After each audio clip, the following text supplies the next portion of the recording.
Hi, I'm Kenzie Leonard, and welcome back to the IDA College Q&A series, where we explore tools to help navigate the transition from high school to college for students with dyslexia. I want to thank Meg Davis, the Associate Director of the Learning Effectiveness Program at Denver University, for speaking with me today. And Ms. Davis, if you'd like to start us off by introducing a little bit more about yourself and some of the work that you do at the LEP, that would be awesome. Absolutely. Hi, everyone. My name is Meg Davis. I use she, her pronouns. I'm the Associate Director of the Learning Effectiveness Program. I appreciate Kenzie for having me on this Q&A. And the program that I work for is called the Learning Effectiveness Program. We call it the LEP for short at the University of Denver. And we are an academic resource for neurodiverse learners, including learners with or students with learning differences, learning disabilities, kind of however students define that for themselves. We serve undergrad and graduate students at the University of Denver, and I can share more about our program as well.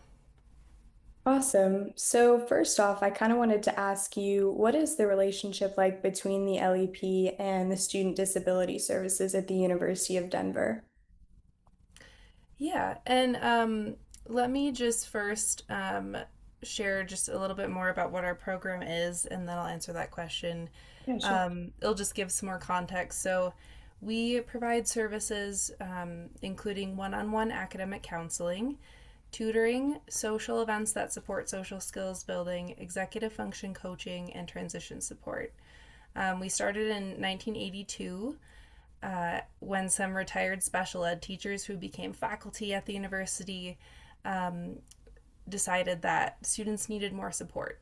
And so it started with about two counselors and 10 students, and now we have around 25 staff and serve around 435 students. And then we have 60 to 90 tutors throughout the year and 20 peer leaders. And our mission is really to support learning and neurodiversity by providing students the opportunities and resources for personal growth, academic skill building, and connection. So, in terms of kind of how we interface with student disability services, um, we so at any college or university, accommodations should be free. So, you should not have to be a part of a specific program. You should not have to pay anything to get access to accommodations. So, that's really important. We want to make sure that students understand that piece. At the University of Denver, the Student Disability Services Office is that office on campus who administers those accommodations. So, students who are in high school, if you're getting, extended time on tests, for example, that would be through the Student Disability Services Office. The Learning Effectiveness Program, as I mentioned, we provide that one on one support and different services. We make sure that students understand how to properly use their accommodations. We'll suggest, maybe you should go have a meeting with an accommodation specialist to make sure that you have the right accommodations. We'll remind them of their accommodations. And have joint meetings with accommodation specialists. So we partner with them in terms of making sure that students are accessing their accommodations and understanding them. But that office on campus is the office that actually grants those. Okay, so it sounds like students are still going to be reaching out to disability services to get those accommodations taken care of. Yep, exactly. Awesome. And can prospective students or families visit the Learning Effectiveness Program before applying to Denver University? Absolutely, and we definitely encourage this. So, students and families can schedule a visit with us on our website. They can do a virtual visit, an in person visit, or even a phone call. Also, if students or families are wanting to book a visit that correlates with their tour of DU, with our admissions department, they can actually select that they want a presentation from us when they book their admissions tour. So that's another way for them to do that as well. And at what point during, the college search process would you recommend that students start checking out the LEP's resources and maybe even reach out for additional information? It's a great question. The college search is really overwhelming, or it can be. There's lots of details, lots of things to consider. So I would say junior year feels like a good time if you have the time, to explore the options a little bit earlier. Um, like I said, there's lots of factors to think about when you're choosing a college or university if that's the path that students choose to take. So it's important to think about like the geography and the activities and the majors and how far you want to be away from home. And you'd want to apply for the LEP around the time that you'd want to apply for your, um, DU application. So, which would be during your senior year. So, I would say junior year just to give yourself some time to explore. Yeah, no, I think that makes sense, definitely. And what does the process look like for students to start working with the LEP once they've been accepted into the program? Yeah, great question. So, once you've been admitted to DU, if you or if you haven't applied, either one, you should apply to the LEP. We will evaluate your application, and as long as we feel like we can support your needs, we'll enroll you in the program. We'll only look at your application if we know that you've been admitted to DU. Um, the biggest thing is we ask students to contract before by July 1st of the year that they're coming into the program if they want to start in the fall so that they don't end up on a wait list because we do reach capacity and we want to make sure we can hire enough academic counselors. Um, so that is important. The application process is pretty simple to fill out kind of some demographic and contact information. Let us know what learning differences or challenges you've had throughout the years, how you've gotten support for those, how you think you might utilize the LEP. And once you are enrolled in the LEP, you'll be paired with an academic counselor, and you'll stay with that academic counselor throughout your time in the LEP. And are there any kinds of, fee waivers or scholarship programs for students who are interested in applying but maybe have kind of a financial barrier? Absolutely, we have a financial based scholarship. So any of our students can apply for that, or incoming students can apply for that. As I mentioned, is financial need based, so it's based on FAFSA and the CSS profile, which are two financial aid forms. And we have been able to meet any unmet financial need for students. Oh, it's really great that that opportunity is there, definitely. And I heard you mention a little bit about, mentors that students get paired with through the program. How do you typically match students with those specialists, and what do you think makes, a successful relationship? Yeah, it's a great question. So, and we often get asked this by families and students when they do their visits with us. So, how do you pair an academic counselor with a student? And we have a pairing process that we go through in the summer. Um, Students can join anytime throughout the year, just to clarify that piece, but the bulk of students will join for the beginning of the academic year. And we look at a couple of different things. So we look at caseloads of our academic counselors. We want to make sure that they have a balanced caseload so that they can serve their students, support their students the best that they can. We do look at certain diagnoses or specialties and pair them with certain academic counselors we think might be a better fit based on their experience, and some other factors as well, but those are primarily the first two. In terms of peer leaders that we have, they get paired randomly with a peer leader. They go into a cohort if they come to our pre-orientation program called Flight. And so that's completely random. If they want social skills support from a peer leader, we'll be very intentional about pairing them with what they need from that mentorship. And then our tutors, those are paired on courses and the courses they want to get tutored from. And how often do students typically meet with the LEP staff or those peer mentors that you were mentioning? So our academic counselors meet with students weekly for 1 hour at a time. That's kind of the bread and butter of our program, are those academic counseling meetings. They focus a lot on relationship building, so those weekly meetings are really important for that. Tutoring is as needed. Peer leaders after flight are as needed. Pretty much everything besides for academic counseling, like our executive function coaching, tutoring, social events, all of that students can opt into. So it really depends on what the student wants for their experience with us. And what are some of the typical things that students may talk about in those weekly meetings? Yeah, good question. So they all look a little bit different, and all of our academic counselors have different styles, I would say, and different personalities, of course, right? They're different humans. Um, However, we focus a lot on holistic academic support. So, and we're very student led. So, what that means is, we check grades and assignments quite a bit. But one meeting, I could be working with a student on setting social skills goals, and how to get connected on campus. Another meeting, we could be talking about how the students' learning difference is impacting them and their conversations they're having with their friends, um, and just trying to understand their learning difference better. Another meeting, we could be really diving into what is it about these biology exams that is the tricky part. Like, what's that pinch point? Is it the content that you're not understanding?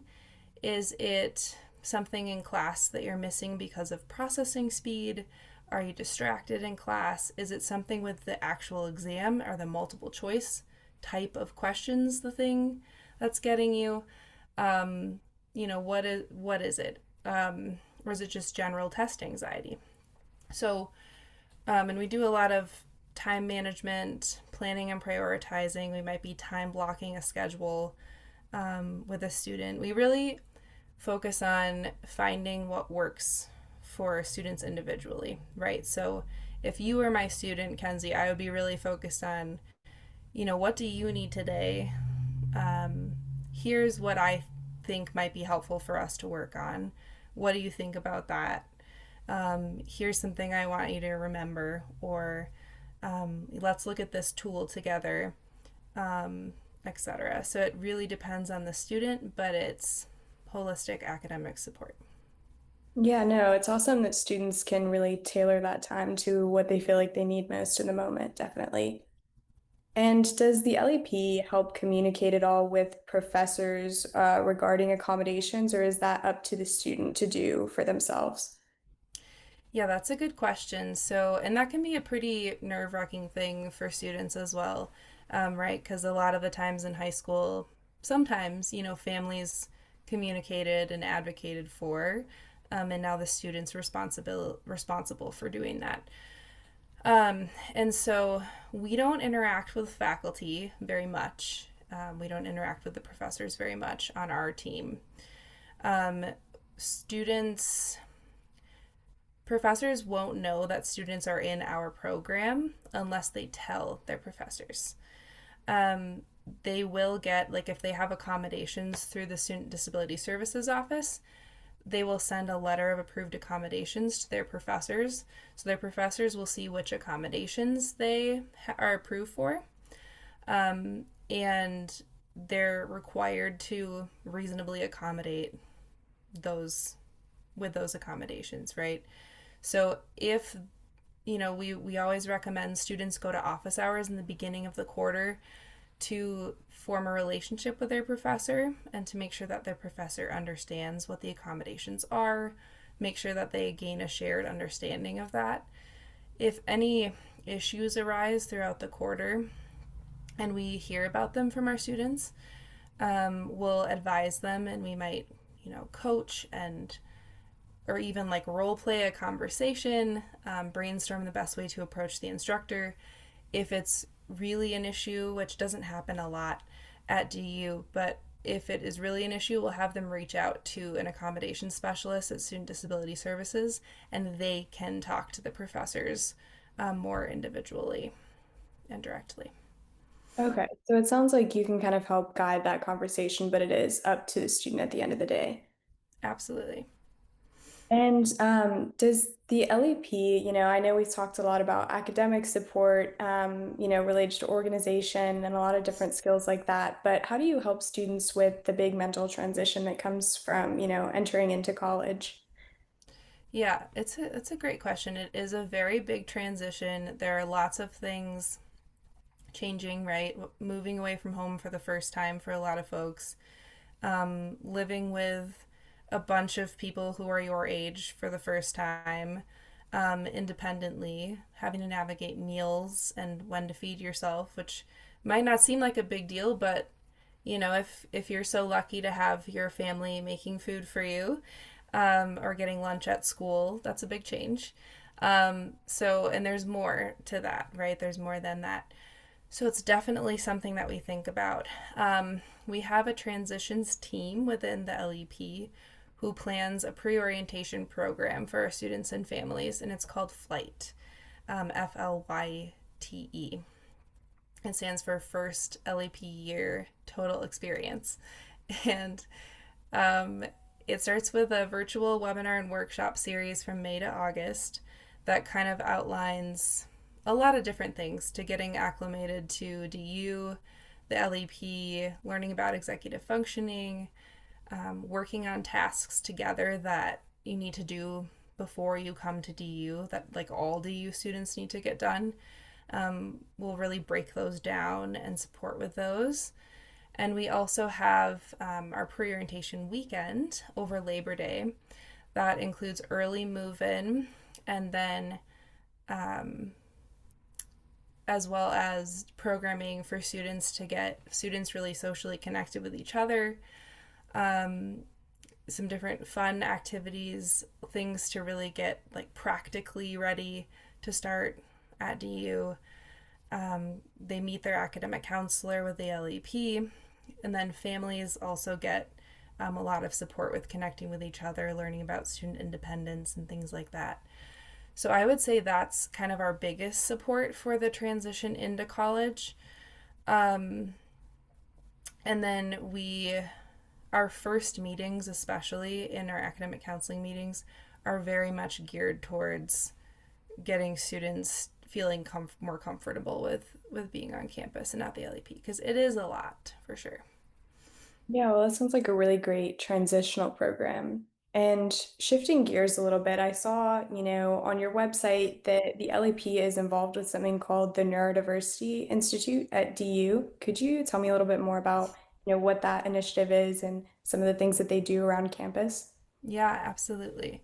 So the Neurodiversity Institute, we have two different versions of it. So the first one that started is for faculty. So for our professors, we offer it's in partnership with our Office of Teaching and Learning, and we focus a lot on teaching them about neurodiversity, accessibility, and universal design for learning, which is an approach that supports all learners and figuring out what that looks like in the classroom. And so we support them with understanding those concepts. They have over 2 days, and they have a deliverable that they can choose to complete, which is to implement a change in their classroom or classroom policy, or really just something that makes the student experience with their course more accessible and more friendly to students with all kinds of brains. So we've had over 130 professors go through that in the past few years. And it's been really cool to see what they implement. And we've also had that kind of turn into work with an accessibility council at DU, which is a group of students, faculty, and staff. And they have faculty ambassadors now that work with their departments on accessibility. And so that and Neurodiversity Institute for Faculty kind of supported all of that. Then we also have a Neurodiversity Institute for staff. So it's the same, but we structure it very differently because staff, focus a lot on systems and processes. There's a lot of things students need to do in college, so many different step by step, things, whether it's applying for study abroad, registering for classes, registering for housing. There's just so many. So we try to get them into our space so that we can talk about how to make their systems and office spaces and supports more accessible. And they're able to earn a micro credential in neurodiversity and accessibility. I think we've had around 100 staff. Um, that might be a little bit high, but somewhere around there go through that. Oh, yeah, that sounds like a really awesome program and a really incredible opportunity, definitely. And, obviously you've been working at the LEP for a while. What would you say is the biggest change that you see in a lot of students from the time that they enter the program to the time that they leave? Yeah, it's really fun. I think one of my favorite parts of the job is following students throughout their time with us. So I had this is my fourth academic year with the Learning Effectiveness Program.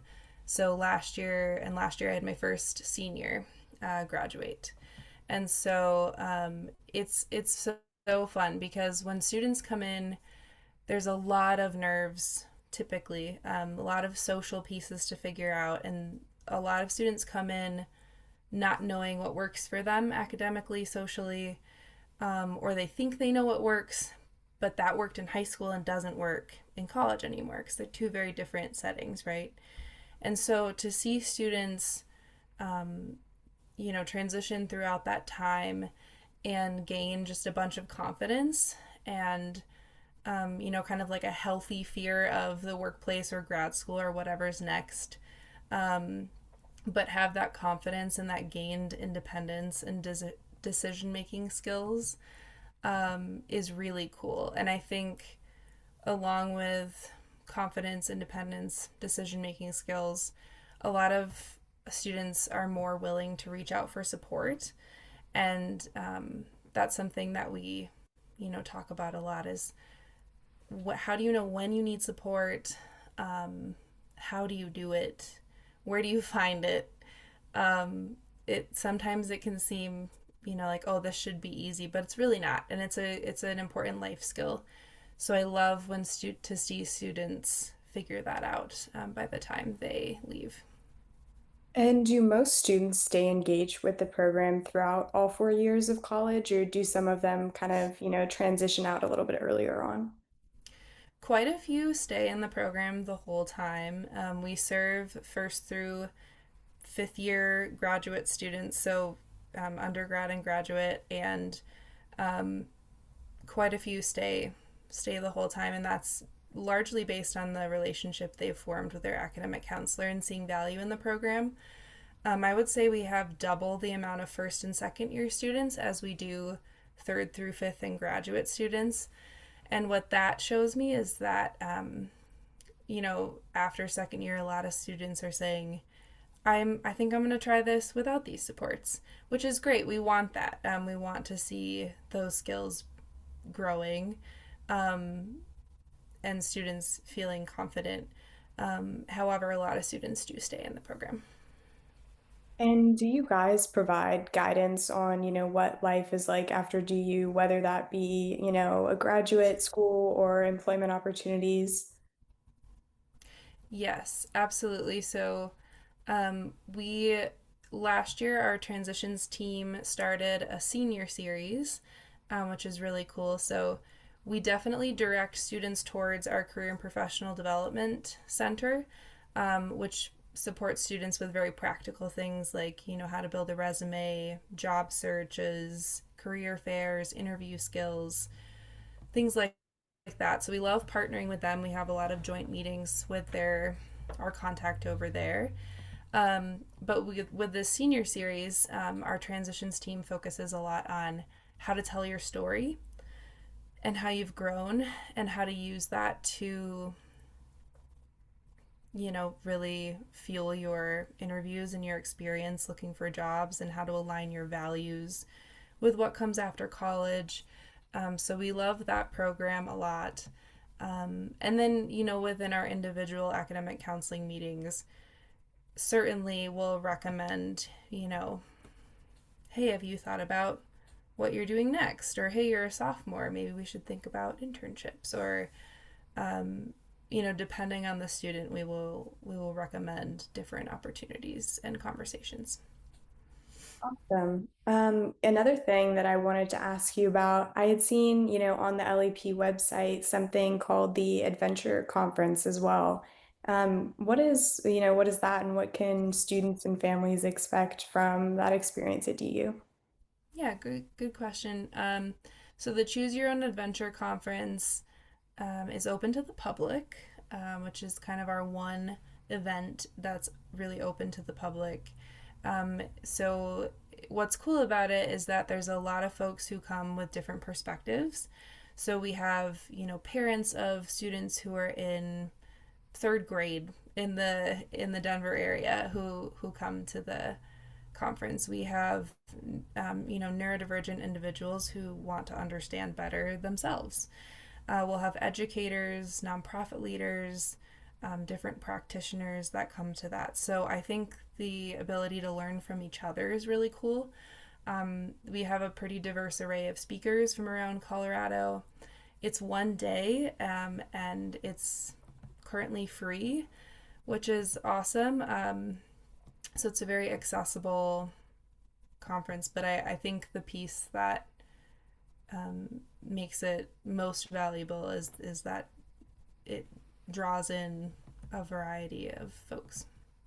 Yeah, that sounds like a really cool event. And after working with so many students who have, different learning disabilities, what would you give as advice to students who are, neurodiverse and entering the college process, and starting their college applications? Yeah, so this is a good question. I think that, it's important for students to talk with your family, or those trusted people in your life, um, about what's coming up. Ask questions. Don't be afraid to ask questions. Everybody's asking questions. If they're not, they're thinking them, right? There's this really cool resource called Talking College Cards. Not sure if you've heard of them, Oh no, I um, haven't. but they are cards that are designed for, families or advisors or whatnot to talk with students about college, the transition, and what's coming up. And there's one pack specifically, for students with learning differences. So there's lots of helpful questions in there to just kind of get yourself thinking about what things you should even think about, because it's hard to know what those questions even are, right? If you haven't done it. Um, I think also just to, look into as many different options as possible with after high school opportunities. So, different universities, to visit those. It's really important to be on campus, ask questions, talk to professors, think about, different types of schools, think about gap year, whatever options. There's so many options, right? There's not just one path for that. Um, Start working on independent living skills. Make sure that you're waking yourself up in the morning. Think about how you're making your own decisions. Um, things like that. Practice executive function skills.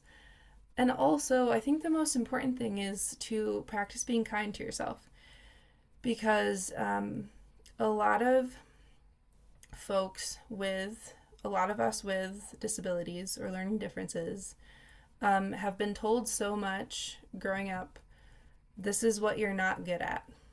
This is what you need help with, and here's how we're going to fix it. Or here's how we're going to try to help it, right? And so I think it's important to be kind to ourselves and to really think about our strengths and which strengths we want to bring into college and what that'll look like and how that'll serve us well and what we want to lean on. So I can't stress that enough, to really focus on strengths and figuring out what those are. Yeah, no, that's definitely some great advice. And I also hadn't heard about those cards before, but those sound really helpful. I'm going to be looking those up after the meeting, definitely. Yeah. And so just before we wrap up, is there anything else, any new initiatives you'd like to highlight at the LEP or anything else you want to share?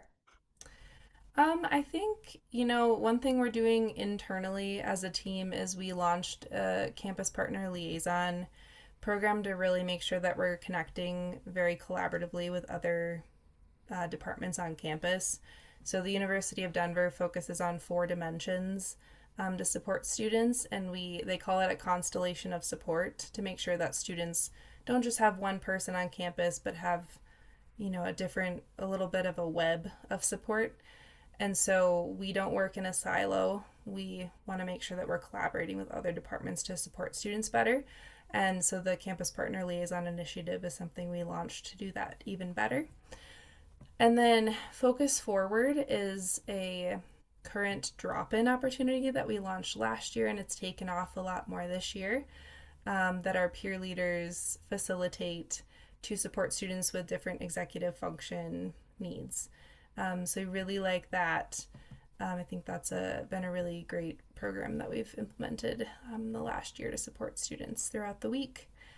Other than that, we welcome questions. So folks can reach out via email at lep@du.edu,